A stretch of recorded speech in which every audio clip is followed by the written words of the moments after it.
Guys, madilim ang aking ilaw. Ay magtutupi ng damit. Ito yung aking nilaban kahapon. Isang araw pa pala to. Kaya lang ay ngayon ko lang to tutupiin sa dami ng aking trabaho. Nakakapagod, pero wala tayong magawa eh. Ito na yung papel natin sa buhay. Medyo kahit tayo ay tinatamad, napipilitan talaga. Hindi pwedeng tamarin. Yun ang kagandahan pag tayo ay walang amo. Pwede tayo magpahinga. Tayo ay tumatanda na, mahina na yung katawan, no? Kailangan natin ay mag-vitamins. Naku, nakalimutan ko palang ngayon palang ating juice ay hindi pa ko pa naigayak. Pwede naman. Kakalimutan ko na minsan kasi kahapon, busy ako, naglinis ako dun sa aking labahan. Ayan, maganda na ngayon, medyo maluwag na. Nilipat ko yung washing machine. Alam niyo ba guys, sa totoo lang, ako na tinatamad na talaga akong gumawa ng video. Pero kahit na tinatamad ako, hindi ko naman itigil talagang habang ako'y nakakaramdam ng tamad. Parang doon naman ako sumisipag. Kasi sabi ko nga, sayang naman yung pisahan. Kasi pag, alam mo, napansin ko, pag hindi ka nakapag-video, pag hindi ka nakapag-upload, talagang bumababa yung performance. Sayang naman yun. Tapos isa pa, ito pa isa pang problema. Bakit? Siguro may mali akong ginagawa na yung pag-follow. Hindi naman ako nakikipag F to F. Kaya lang, siyempre, pag nakita ko nag-follow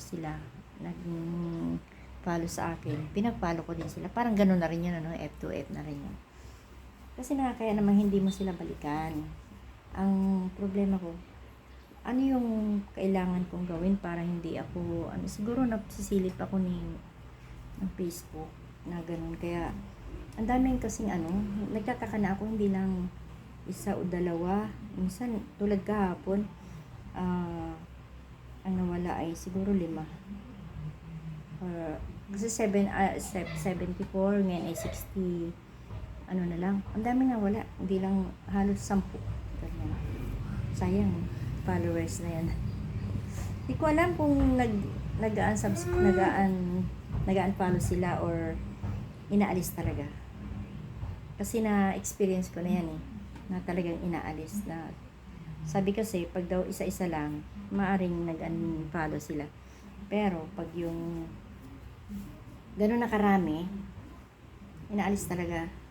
Okay lang naman kung yung inaalis ay yung sinasabi nila na na hindi karapat-dapat para silang lang, hanggang makapalo lang, pamparami lang. Pag nagugustuhan ko, pag pumapasok sa wall ko yung yung content nila, pinapalo ko. Ilang beses na ganun. Kahit yung picture lang,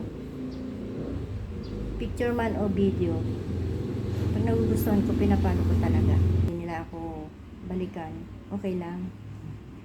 Swerte na lang kung may babalik. Ay, ang masama nga, hindi na nga bumabalik. Ang dami pa nag-unfollow. Walang kung ba't ganun. Sana wag na naman mag-unfollow na. Ako sa totoo lang, hindi ko ugali na mag-unfollow. Kasi naibigay ko na yun tulong ko na yun Tapos babawiin ko pa. Parang nakakaano naman yun, di ba? Hindi ko ugali yun. Kaya lang, sabi ko, bakit mayroong ganun? Ayun na guys, sa aking kadadaldal, ayan, natapos na rin ang aking maraming tupiin. Ayan, natapos na rin. Ayan, dyan nagtatapos ang paglalaba. Hindi ibig sabihin, pagkatapos mo maglaba, tapos ka na. Hindi, daan pang gagawin. Marami pa siyang proseso hanggang sa matupi. Ayan, yan ang tapos. Pero hindi pa pala, isasalansan pa yan doon sa mga lagayan. Bye, salamat.